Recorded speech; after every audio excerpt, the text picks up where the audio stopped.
Why do you think people attract someone that can be abusive and then stay in that type of relationship once they've been abused? It's almost harder to leave once there's been abuse, because when you look at the brain, and this is just the science aspect of it, is the brain changes when there's abuse. And it's sort of like these highs and lows that create deeper bonding. So the more ups and downs we have with somebody, the deeper we bond, which is like the trauma bond that we all hear about. And the deeper we go, the harder it is to get out of that.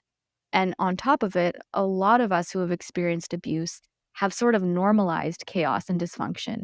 I grew up witnessing abuse. I grew up witnessing domestic violence, in homes that I was in, or around me, because I didn't grow up in safe areas. And so for me, I knew that it wasn't a good thing, but it also wasn't that different from what I had known.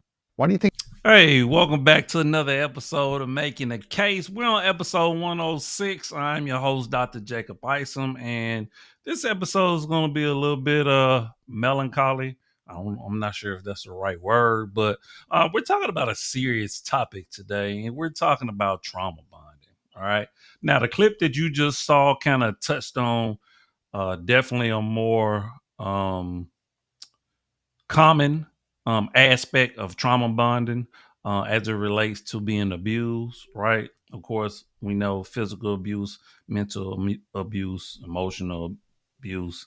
But I really want to also touch on trauma bonding that is more common in relationships between people, right?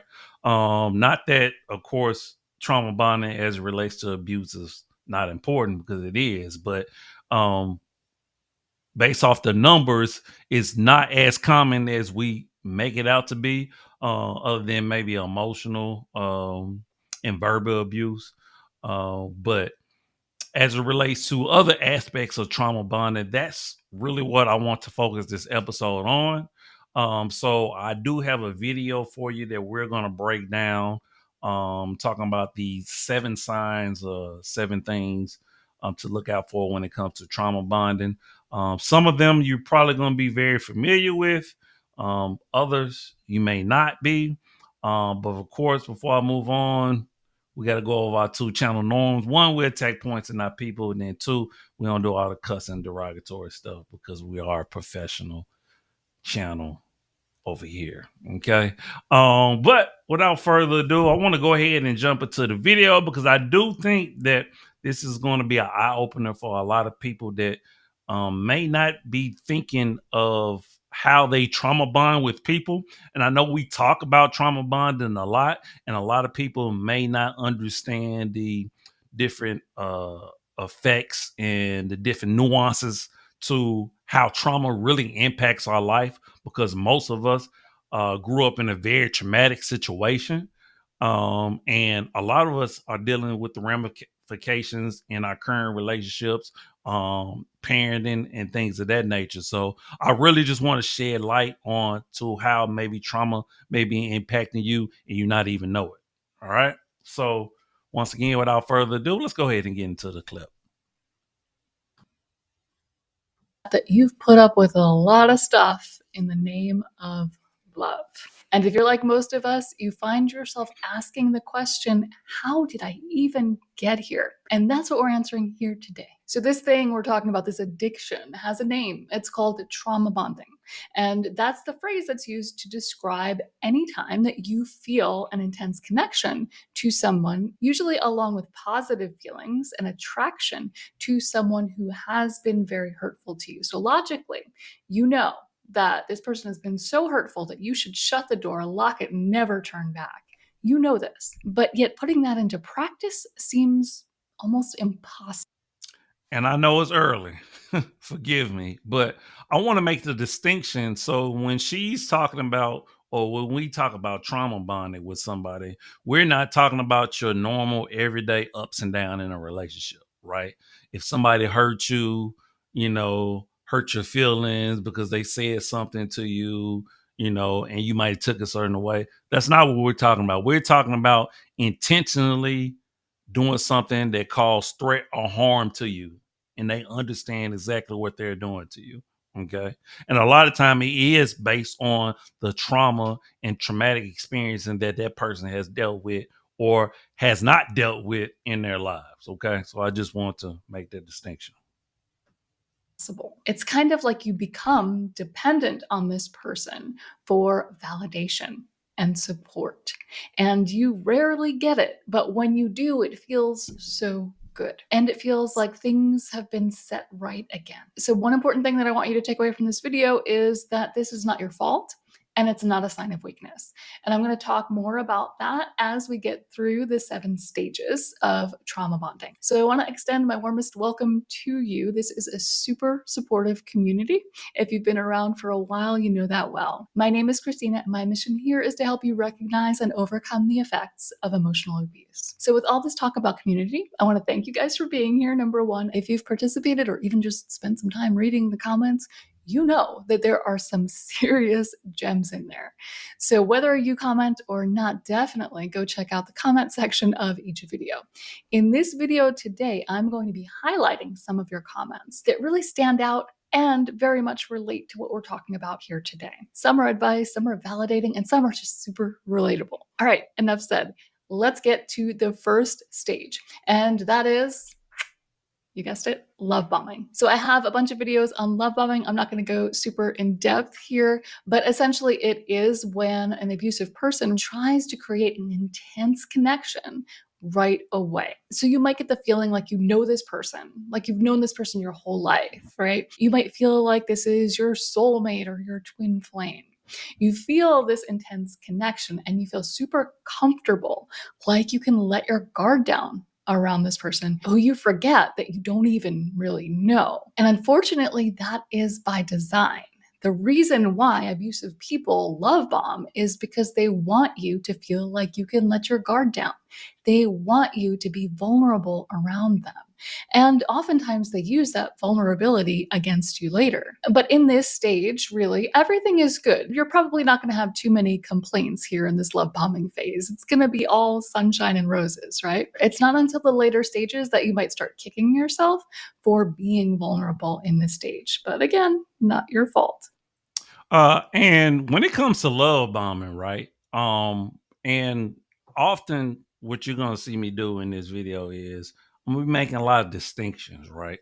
Because there are abusive people, emotionally abusive people who love bomb and they understand exactly what they're doing. There are other people that just love, right? They love romance, right? If you believe in astrology, right? I'm a Pisces, and I know they say Pisces we wear our heart on our sleeve. So a lot of Pisces just love, right? So I just wanted to make that distinction because there are two different. Like, there's people who genuinely just like they want love, they crave love, right? Now, they might not necessarily just be flat out love bombing, but it may possibly happen. So what she's addressing is the fact that no, emotionally abusive people are literally trying to get your guard down so that they can take advantage of you, which those things are two totally different aspects. All right, let's keep going.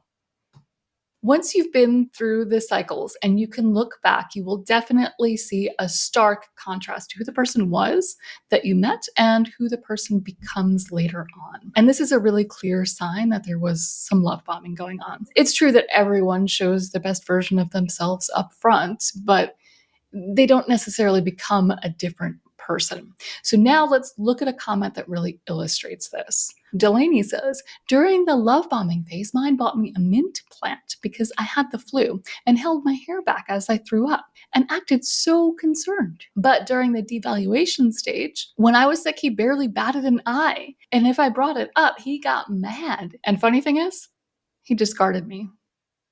You're losing thousands of views by ignoring this. I was stuck at 300 subscribers for a year, even though I was posting every week. When I was actually very sick.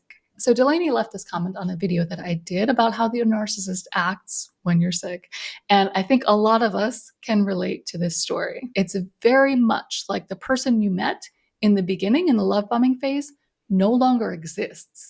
There is not even a ghost of that person. It is gone. So the next stage is trust and dependency. This is when the narcissist gets you to become dependent on them. And the tools they use will vary depending on the relationship. So this is where a narcissist may start to isolate you from your friends and family. There may be some financial abuse where it feels like you can't get out of this relationship, and it happens very slowly. But one thing I want to point out here is that they send the message that your loyalty is very important. And because it is to a narcissist, they need you to be loyal to them or none of this is going to work. So imagine a scenario where you have a narcissistic friend and they tell you a story about how someone else was talking behind their back. And they probably heard about it through a third party, right? But they expect you instantly to cut this person off and or to stand up for them, to fight this battle. And if you push back, they will question your loyalty. This kind of thing happens very often in relationships with narcissists, but it happens so subtly that you don't always realize what's going on. And to be quite frank, it might even seem a little innocent. Like they just want to know that you've got their back, right? Everybody wants somebody to have their back, right? So at first, you might not even question this too much, but then you start realizing over time that they demand. And this whole trust and dependency stage, and I noticed she kept saying narcissist, right? Which I believe is a overblown and overused term that we like to use a lot. Now, are there actual narcissists out there? Of course there is. But when it comes to this whole trust and dependency stage, that I think there's always levels to it, right? Everybody want to be trusted. We shouldn't be dependent on somebody. We should be interdependent. So if you don't have someone who is trying to be interdependent and just wants you to totally depend on them, now that is a red flag. That's when you can see the emotional abuse start to kick in. And as she's saying that someone that just wants you to cut everybody off and things like that's something that you definitely do not want to do. And it definitely should come up as a red flag. But there's always got to be balance, right? Particularly when it comes to trust. And like I said, not dependency, interdependency. And your unwavering loyalty, but they do not give you the same in return. They do not always have your back. And you get the sense that if the going gets tough, they're going to get going. And every time they're asking for your unwavering loyalty, you may or may not give it to them, right? Like I said, this just because you're trauma bonded does not mean that you are a weak person. You may not give in. It doesn't mean that you bow down every time they want something. But just the very question, the fact that they're so used to questioning your loyalty puts you on the defense, right? It makes you think about it every time you enter a situation where you might have to show loyalty or your loyalty may be in question. So you think, well, they already think I'm not a loyal person. So maybe I should just give in this time and give them what they want, right?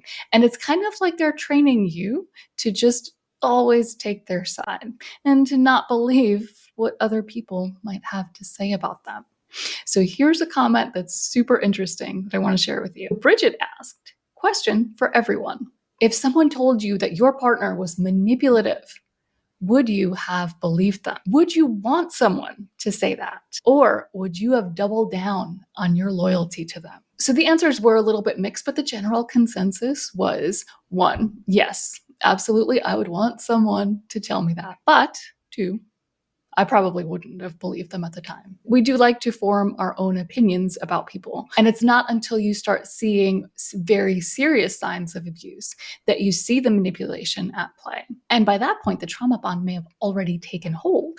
And so it becomes very difficult to leave. Even if you know this person is exactly who everyone says they are, and even though it doesn't make logical sense even to you, you end up staying put or going back. And I think it's really important to have these conversations so that we all know. And if you're going through this right now, you know that you are not alone in this. If you're thinking or feeling some of the same things that we're talking about here today, there are so many other people who are in that situation right now or have been before. So then stage 3 is devaluation. And if you've had a relationship with a narcissist, this is one of the cycles of abuse. And if you feel like you're still figuring that out, I have a free download that you'll find in the description with a checklist for each phase, so you can see how your own relationship and experience stacks up. But in the devaluation phase, this is when you really start to see a different side of that person.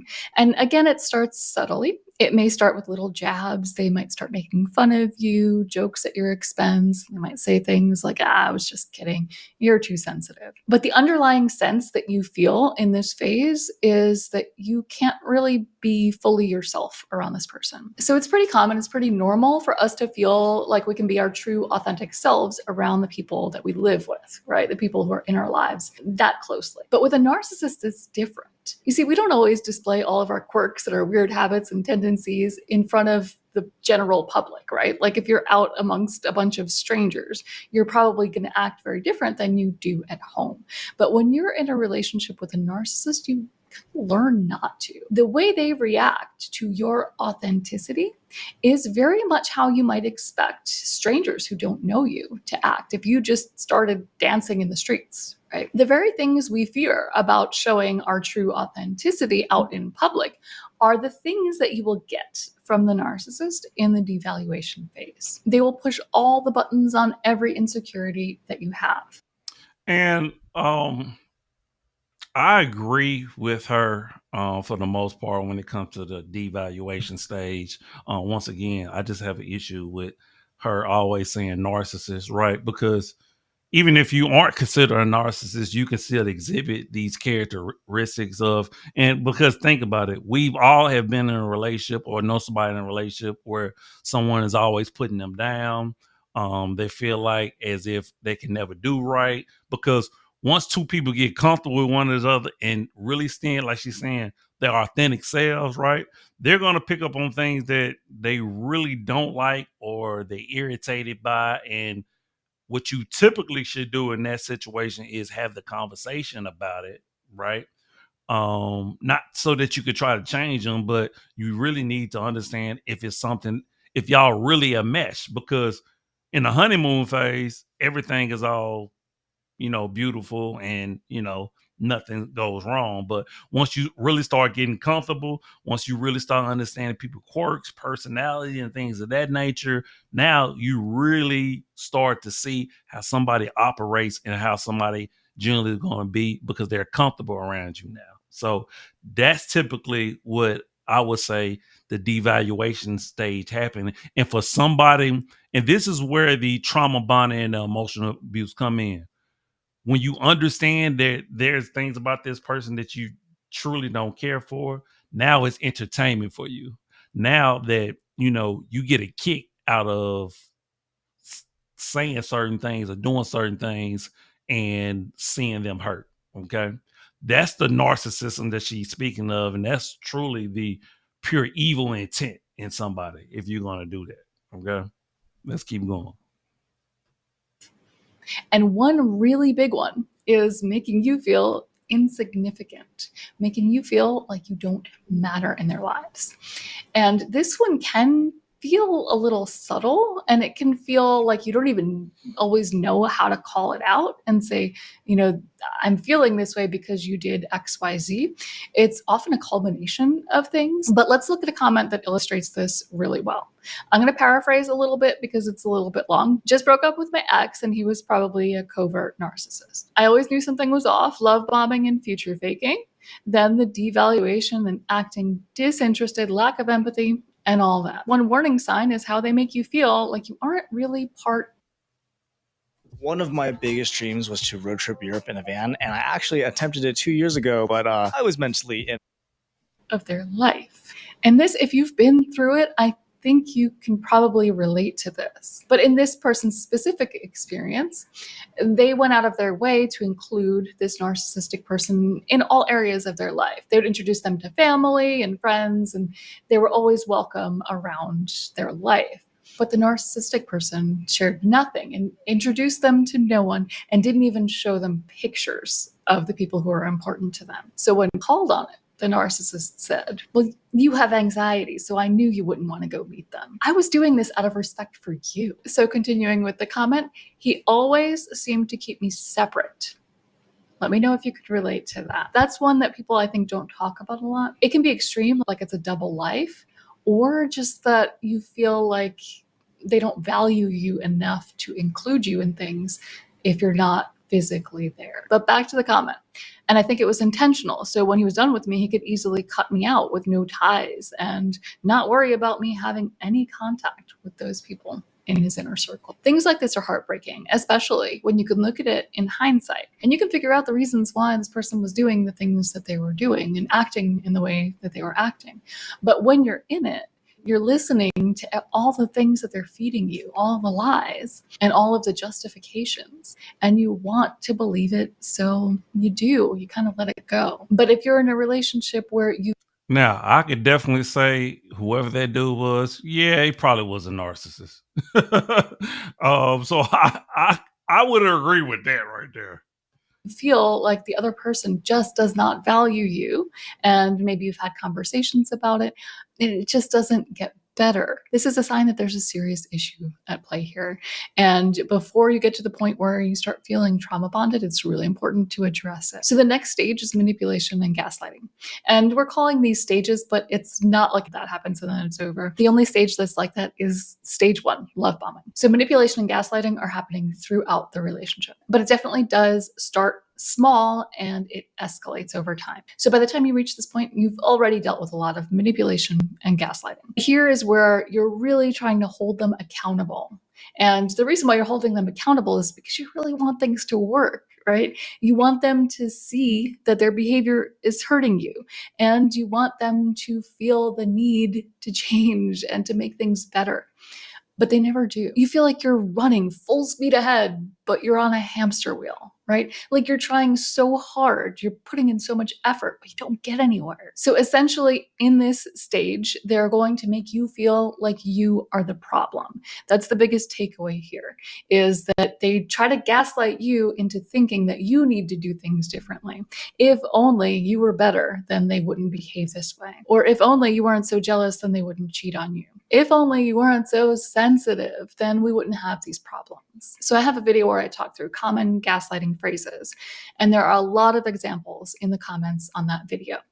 The thing is that gaslighting can be very subtle, and it can be difficult from an outside perspective to actually see that this is a clear-cut case of gaslighting. So I don't question anyone who tells me that they've experienced gaslighting.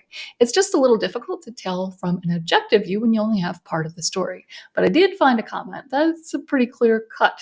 All right, so we're going to stop the video right there. I'm actually going to leave the link to this full video in the description. So if you want to check out the rest of the other 3 stages of trauma bonding, you can go check that out.